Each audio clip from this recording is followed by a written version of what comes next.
In this episode, we are navigating sex, dating, and relationships with women in their midlife and maybe even those moving through menopause. I'm just going to say it here. Cougars are the new silver fox. All right. Welcome back to The Naked Connection. This is the show that supports driven men to reach sexual mastery and build deep connections. It's Kirsten, your soon to be licensed therapist, and today we have a special guest with us. Eva Clay is an acclaimed sexologist and psychotherapist who is here to really lift the veil behind menopause, offer insight into succeeding with women in this stage of life, and she's really here to shed light on why dating and sex only get better with time. All right, you guys, let's get some. Eva Clay, welcome to The Naked Connection. So excited that you're joining us today. Thanks. I'm really excited to get into this talk. Yes, yes. So this is a conversation that we have yet to have on the show, and I am really honored that you're going to be the one to be diving into this space of menopause, intimacy, and midlife, and the challenges and also some of the beauty that can come from what intimacy and sex looks like later on. So to get things kicked off here, I'm curious about really just understanding what does that perimenopause phase look like and menopause phase look like for women? Just I'm thinking even myself or the men listening might not fully understand the depths of what is actually unfolding here and how that could influence their partner. I love that you're asking this question. Our culture has wiped this phase out of our awareness and until you get there. And it's really important that we're bringing this back into the cultural conversation. Mm. So I'm going to start with just some basic kind of bullet points. And I think what's important to note to begin with is that menopause is defined as when a woman's menses are ceased for at least 1 year. But the perimenopausal phase is the very turbulent phase of hormonal fluctuation that happens leading up to menopause. Mm-hmm. And really important to note that this phase can last from 2 to 10 years. So that's a significant amount of time in a woman's life. And so if you're relating with women or a woman and she's going through this phase, it's going to be something that you need to learn about. You need to learn about what's happening in her body and in her brain and in her sex. Mm. Also, menopause. So, a woman enters the perimenopausal transition. It could be as early as 40, it could be 45, it could be 50. It's different for every woman. And then she'll go through this very turbulent phase. And when she lands in menopause, sex is a totally different landscape. Mm. I mean, it can be totally different for her. Her body changes are profound. Her identity shifts are profound. And the way society sees her is totally different. Mm. Men have a very different hormonal arc. Mhm. Andropause looks like a dome. If you were to draw a picture of it, looks like a dome.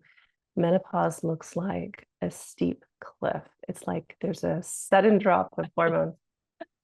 So women are contending with things like libido and sex drive. That changes. They're contending with many women struggle with vaginal atrophy. Mm. So sex becomes painful or vaginal dryness. And your foreplay, the way that you touch her, the way you engage with her will need to change. Mhm. And what I'm really into is keeping it hot and sexy and juicy and actually holding the vision. And I live this for myself as a menopausal woman that sex can actually get better. Mm. I'm having the best sex of my life in menopause, and that can be true too. So I want to see that right from the start. Mm-hmm. Yeah, I before we dive into all of the pieces of this, it's been so interesting because I have some female friends and women that I've worked with who are in this later phase of their life, and they've been saying the exact same thing that they're having the best sex of their life, and that was not at all what they thought was going to happen, and just how beautiful it actually has become to be in this new body, in this new place within themselves. So that is so exciting to me to be hearing from women. Um, yeah, yeah. I want to say, don't be scared about menopause. Mm, Men and women alike. Don't be afraid of this. Let's understand it. Let's yeah, go into it. Let's make it fucking amazing. Let's make this transition like an upgrade. yeah. Yeah. Yeah, and it's funny because I just remember my mom when she went through menopause, she would just talk about, oh, it's like, oh, I'm just having some hot flashes, Mhm. and that was kind of the depths of what I understood a menopause to be. And I would imagine, we kind of keep these things quiet and secret, don't want people to know for all of the reasons. And I'm wondering for, a man in partnership with a woman that might be starting to go through some of these changes, what might be supportive for him to understand or know, and be able to take that information and show up in a way that feels good for him. Mm, great question. Learn about it. Mm, So I think in times past, menopause and including like the whole menstrual cycle in general for women has been something for women.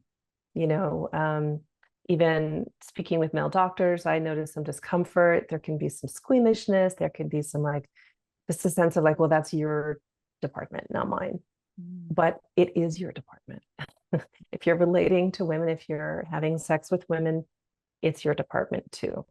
mm, So get a book, do a Google search, educate yourself about the actual science of what's happening in her brain and in her endocrine system and her hormones, mm, and how that then out pictures into her psychology, into her mood, into her lens of the world, the way she views herself, and the way she's going to view you because she will see you differently too. mm, mm. So, knowledge is power. Yeah, can we explore the way that a woman would view the man differently?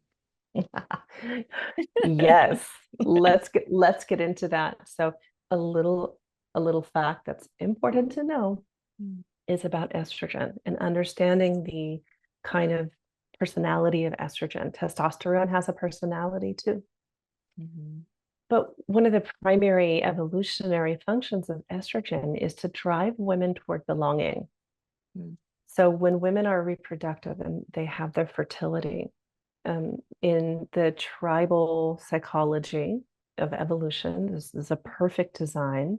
mm, When women are bearing children and they're breastfeeding, it's really important to have the protection of the tribe because they wouldn't survive on their own. When they were on the savannah, as we evolved, and our bodies are not that evolved, okay? So we're still very primitive creatures. mhm, Women need the protection and um, the nourishment of the tribe. They need to be fed, they need to be protected. When that estrogen begins to decline, they no longer are reproductive and they no longer have such a high need for that protection. mm, So when women are driven for belonging, they tend to do things like acquiesce more, they conform more, they're more preoccupied with if they look beautiful enough to be accepted by the tribe, if they fit in. mm, They tend to avoid conflict. They assert themselves less. This is just the science. mhm. So when that estrogen declines, guess what happens? They kind of stop giving a fuck about a lot of things. It's like they Mm, become more of who they truly are, which is gorgeous and beautiful and powerful also.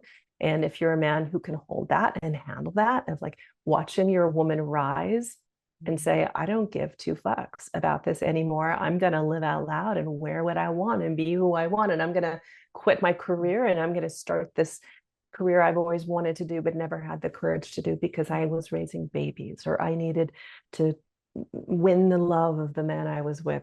I no longer need to do that.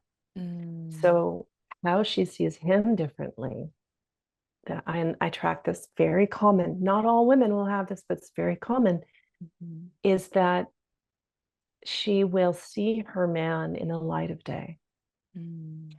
So old behaviors that she might have had tolerance for when she had her estrogen, she will no longer have tolerance for. Mm. And many of the men that I work with will say that that was a great gift Mm. because they then start to see the ways in which they might have held a power hierarchy in the relationship, or they had certain expectations of their partner that weren't fair, or they were making love to her in a way that actually never really did fit her body. Mm-hmm. And now she finally has the courage to say, that doesn't work for me. Mm. Mm-hmm. So it calls men into a higher level of their existence. It like calls them up to their king's throne, I say. Mm-hmm. It's when they have a queen without her estrogen who Mm. says, you need to meet me here, my Yeah. love. Let's Mm. go here. If you can't see me, I'm pointing my finger up. Yeah. Like let's ascend together. Mm. But she will begin to see through you with her X-ray vision. That's a great gift of men. Yeah. Oh my goodness. So this sounds like such a beautiful evolution of a woman and stepping into this vision and into this new way of experiencing the self in the world. And I could also see it being really challenging for a man to be, you've created this relationship, you're living your life this way, and then here comes this upheaval. And it's, yeah, there is this kind of almost a call to come with her and to evolve as well. And that could be really confronting. And this is why we need to Yeah. support men. Hmm. I'm really driven to do this because and the men I work with, the things they say to me is like, I feel like the rug got pulled out from under me. Like, what happened to the woman I married? Or what happened to my Yeah. partner? This isn't the woman. I didn't sign up for this. Uh-huh. I didn't know this change was going to happen. And when you can again predict, around a certain age that you can start to see these changes in her. And again, not all women menopause the same. So may or may not happen for her, but it's kind of like when men track their female partner's cycles. Hmm. I think that is so sexy, by the way. I think that is so hot. It's Yes. like, get your calendar going and know when she's ovulating, when she's PMSing, like just be aware of that and not to pathologize her or patronize her, but just to be her ally actually in her cycles. So you can ally with the woman who's going through menopause. But the men need support to grok this. Mm. And it's like getting a new partner and you're going to need to dance in a new way. Just know it can be better than it's ever been before. But if you're trying to relate to the old partner that you had before menopause, before perimenopause, you're trying to like keep things the way that they were, or like you want that girl back, Mhm. you're in for some friction Mm. Mhm. versus sort of getting into the ninja skill set and dancing with her, because guess what? You're aging too. Mm. Your body's changing too. And if you can change together and rewrite a new chapter of your lives, what does this look like at midlife? And let's write a fucking epic novel in the middle of our lives together. Let's do this. Then Mm. you're coming in with a great mindset and you're going to have a fabulous time and you're going to have a Mm. hot, sexy woman on your hands. If you cling to the past and you want that maiden archetype forever, if that's the woman you want forever, you're not going to get that. At some point, you will be dating a woman in her midlife and menopause. Even if you're Mm. 70 and you're dating a woman who's 50, you're going to get a woman in this phase. Hmm. Yeah, this is making me recognize that, there are those instances where, a couple has been married for a number of decades and they almost reach this point, the relationship ends, and then a man might want to go for someone younger, perhaps to stay away from the confrontation and the challenge to shift, perhaps. Yes, I just had a conversation with an ex-boyfriend about this, and this was a partner. This is a quick aside. This was a partner who really walked me beautifully through perimenopause, and he was a beautiful support to me, and he did all of the learning, and we really did it together. And he recently said to me, he's now dating again and on the apps, and he's like, I'm looking for a woman who's not in perimenopause. Not that mine was so bad, but he's like, that's a consideration. Yeah. But the thing is, you can't avoid it. We as a society cannot avoid this chapter, nor should we, because there are so many great gifts to it. And my advice to him was, well, if you don't want to go through the turbulence of perimenopause, date a woman your age who's already in menopause and super hot in her body and settled into her queendom, her queenhood. And that's going to be an amazing partner for you. You know, so there's that reality also.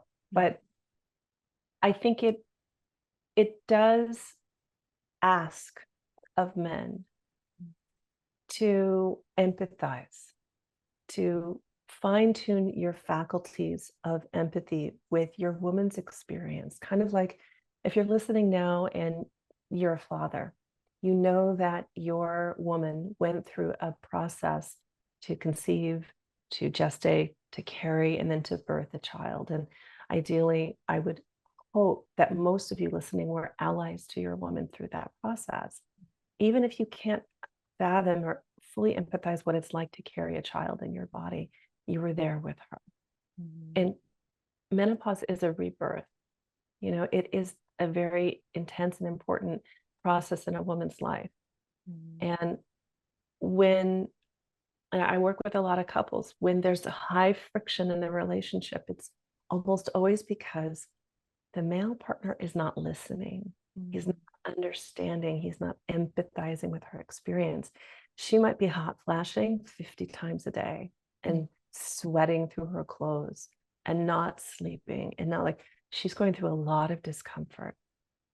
So if you can arrive to her experience with care and with empathy and get her a fan, hold her when she needs to be held, you know, and walk through this passage with her, you will retain and even earn more greatly her deep devotion to you.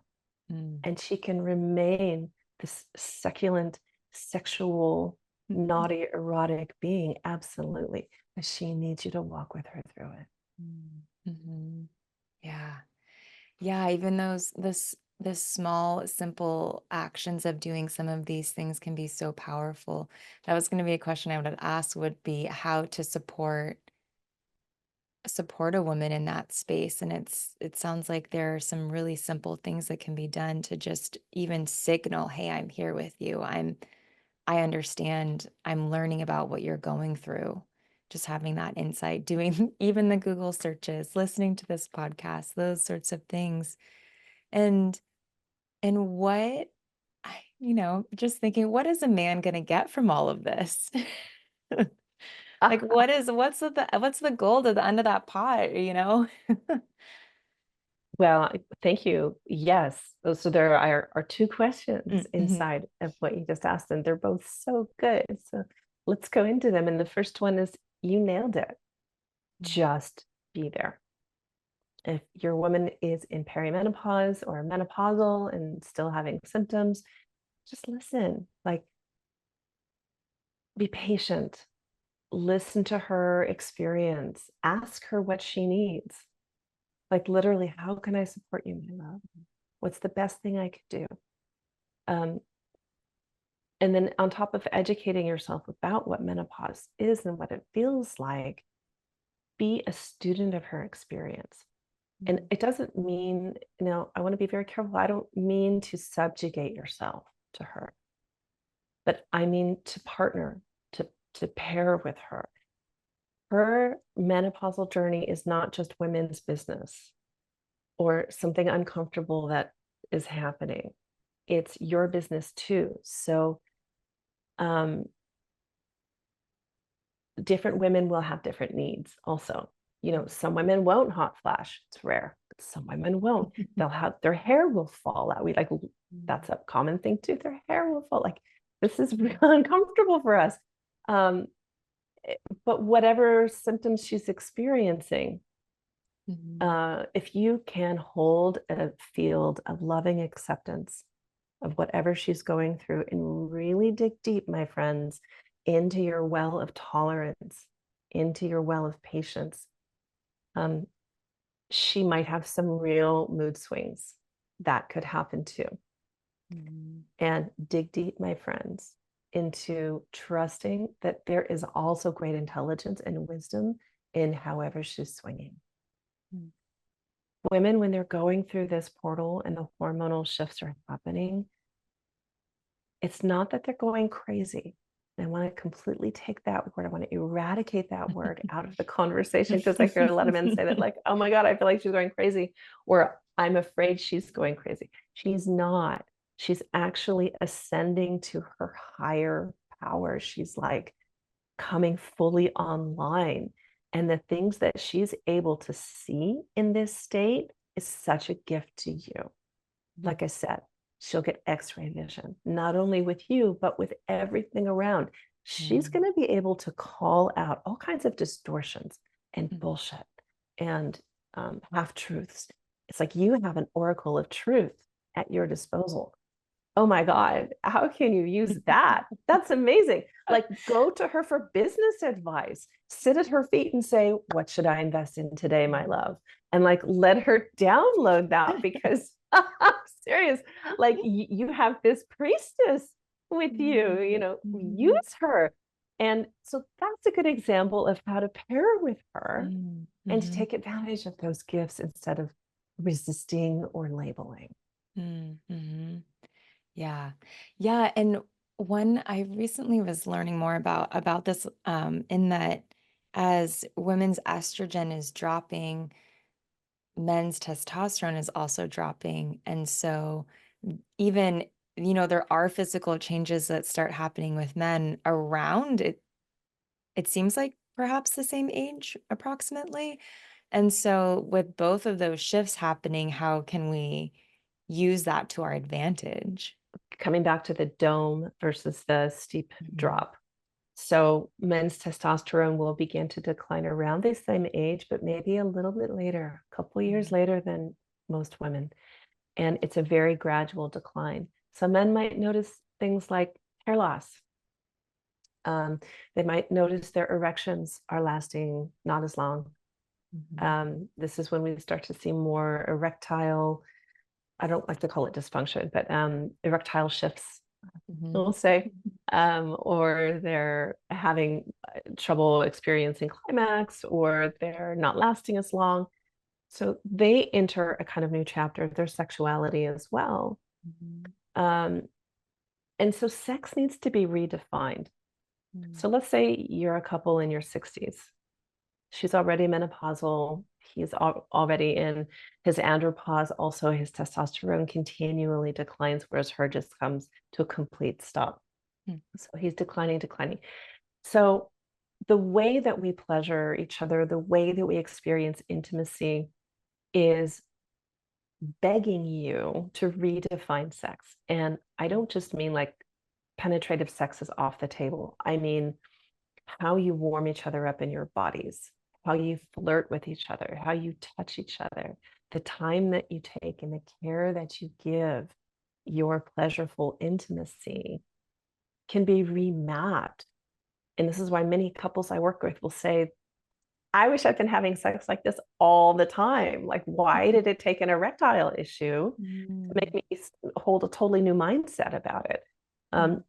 So this is why, a lot of women will say, I'm having the best sex of my life in menopause, because in part, they've learned to expand their definition of sex and also to ask for what they want, because they don't have the estrogen anymore, keeping them silent and not asserting their voice. So they're now finally asserting what they want.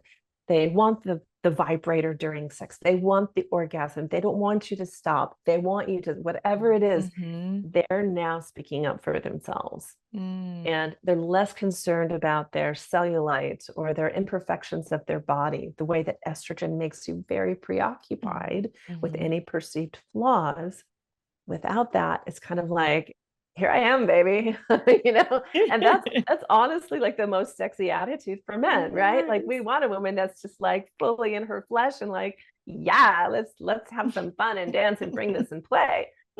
So yeah, I hope that answers your question about how to remap that phase of your life sexually. Yes, and it's so funny. I love the way you've described this because, so often so many of the men that I speak with, they're like, I want her to just tell me what she wants.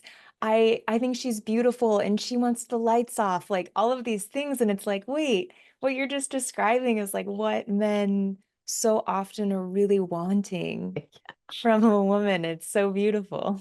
Yeah. Well, talk to men who date older women. This is often why. Yeah. And I love younger men. And anyway, we don't need to go into that, but what I find, this is just anecdotally, okay? What I find though is that when younger men love dating older women or having older women lovers, it's because they have this like disregard. They lose their self-consciousness and they're so confident in their body, flaws and all. They're kind of like, take it or leave it, baby. Let's just have some fun. And oh my God, what a relief that is. Yeah. Yeah. Yeah. Let's dive into the sex more because I know this is a hot topic. What are things that a couple can do that lovers can really expand this experience with one another in this part of life, whether they're both kind of moving into new hormonal shifts or one or the other? Like what are some fun things that we could explore? Oh my gosh, so many. There's so much available here. First of all, is to understand this is a little bit of a cliche by now, but your biggest sex organ is your brain. So maybe the old way of kind of like vigorously, I don't know if I can say this word, fucking, like, the kind of athletic type of sex that you might have been used to before can upgrade. So what foreplay looks like might be more flirtation. It might happen, or it might originate from the imagination, sending your lover some naughty texts during the day or some photos, or the way you speak to your lover, the way you romance her or him. And or learning that you have to prime the pump. You have to like fill the cup of your lover long before you even get to the bedroom. And so that when you both arrive, especially the female, because she has a different arousal system, so that when she does arrive to the bedroom with you, she's already full. She's already feeling kind of psychologically engorged and desireful of you. And then some of the things that you can do actually when you're having sex is to slow down. Number one, this is always the thing, slow down. But she's going to need a much longer warm-up time, and probably him too.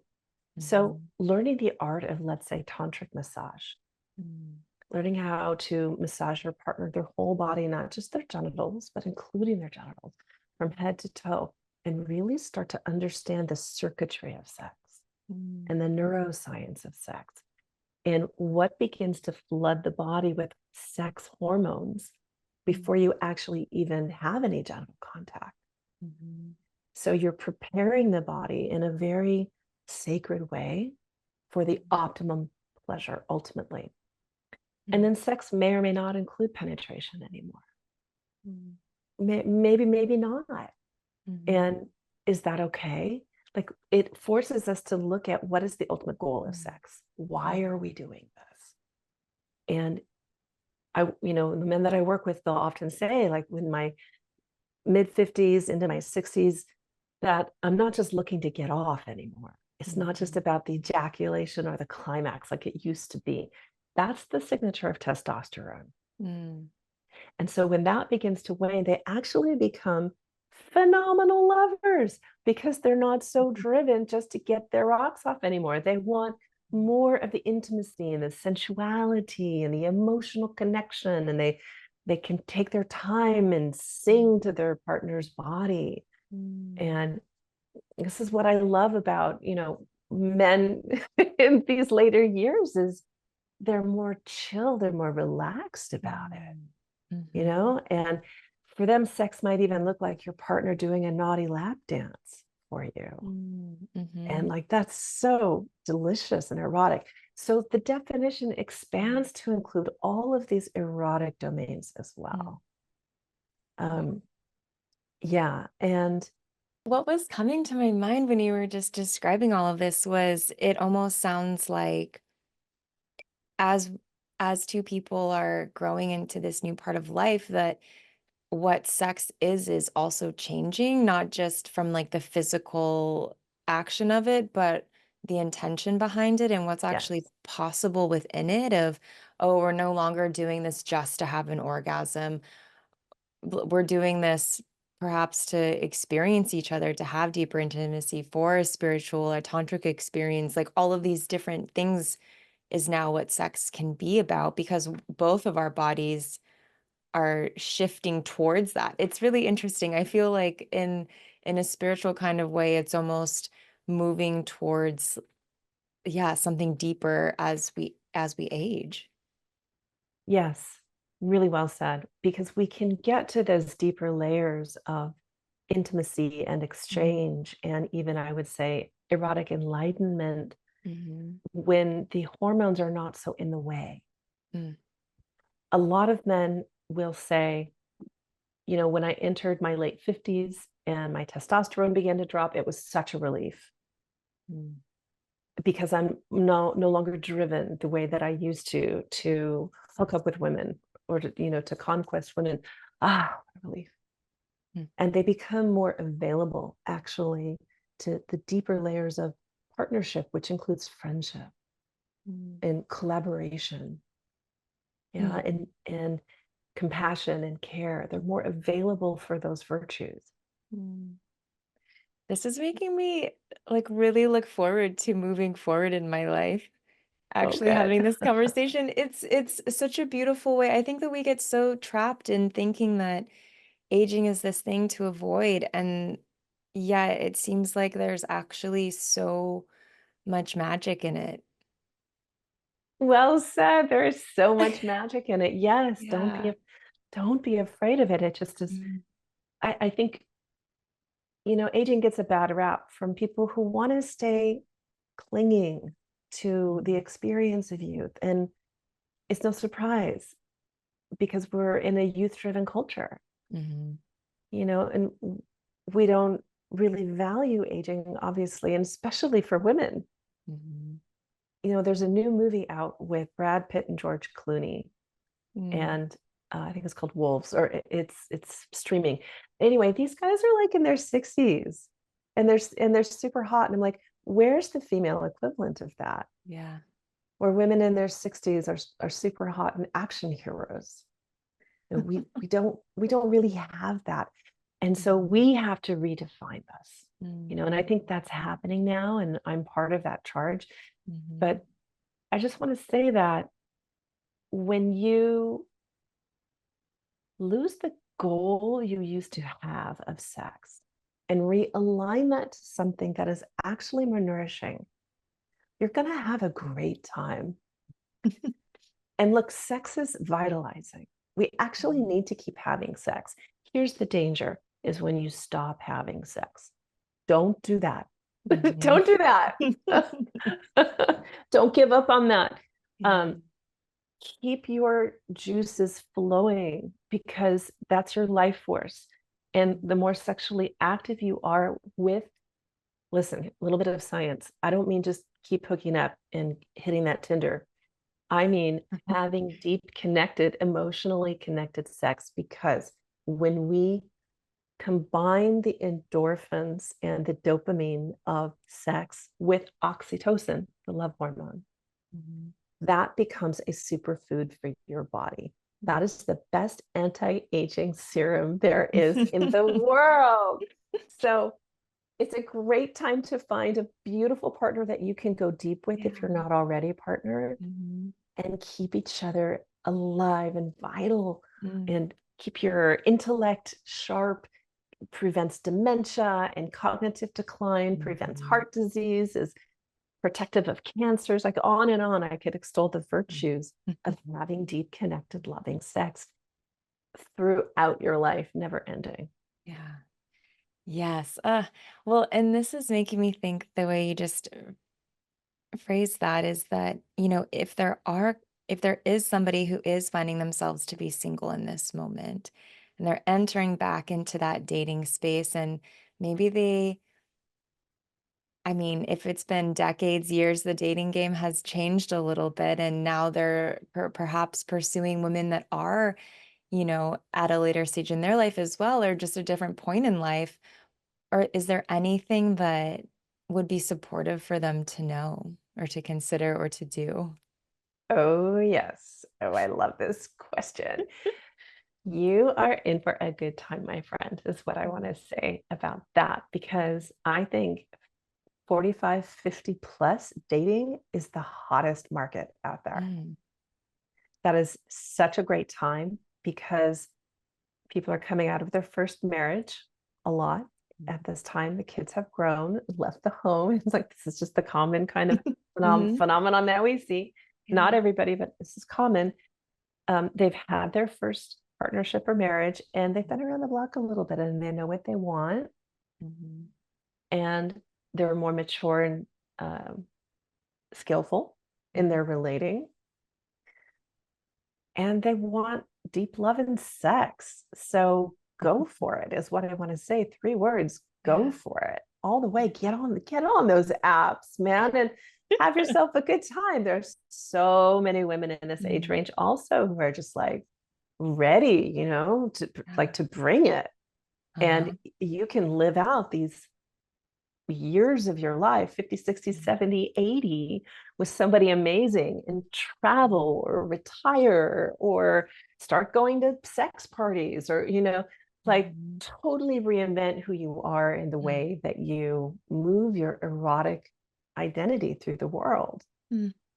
Yes, a lot of the game is different. The rules have changed. You're going to be on technology. You're going to be texting.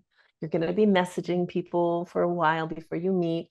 And I always say to anyone who's dating online, but especially for people in midlife, to think of it like shopping at TJ Maxx.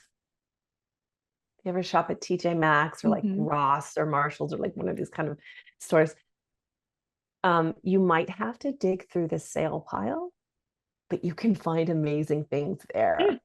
Yeah. You just have to shop a little bit more, but you can find Mm. amazing deals. Mhm. Um, so be patient, give it time, get Mm. some great pictures of yourself done, and have a blast. Mm. I love that so much. Go for it. Yes. Yeah, and it's, I think in a lot of ways, we're living longer and if we're healthy, when you're 50, you have so much life left to live. And so there is it's almost like a whole new world of experiences waiting, and that could be experienced with someone that's right there with you. And that is so inspiring to me to think about. Absolutely. I mean, I met my beloved at 52 Mm, yeah. on an app. Mm, I love it. And it can totally happen. Yeah. And don't give up, don't get discouraged. That's what Yeah. I want to say. Yeah. Well, I know that in so many ways we just scratch the surface of this conversation and of moving through menopause and just experiencing different stages of life and how that influences love and sex and intimacy. And I'm wondering, where can everyone connect with you more if there's ways that they could learn more about this from you or alongside you? I know this isn't the only thing that you do. So, yeah, if you could share with everybody. Sure, I'd be happy to. Yes. You can um, Stay connected with me by going to my website, evaclay.com. I also have my signature program. It's called the Erotic Midlife. This is a program for women. But if you have a woman or you know a woman in her midlife, 45 and better, who could benefit, then this is a great spot for her. I work with a lot of couples. I love doing couples work and sex therapy and psychotherapy. So yeah, jump on over to evaclay.com and we'll stay connected. Beautiful. Thank you so much for coming here and shedding light on such a beautiful part of life. And yeah, I've seen women out in the world that are mature and beautiful and powerful, and it's so incredible to have had this conversation with you and seeing you in this beautiful part of your life. It's really inspirational, I know, for me and hopefully for everyone else that's been listening and tuning in. Thank you. Thank you. Thank Yeah. you, Dara. Thank you so much for tuning in to this episode of The Naked Connection. Be sure to subscribe so you don't miss another episode. Trust me on this, your sex life and that special someone in your life will thank you for it. And if you really love the show, please take a moment and leave a 5-star review or a written review and let me know what you think. It would mean so much to me and this show. Until next time, happy connecting.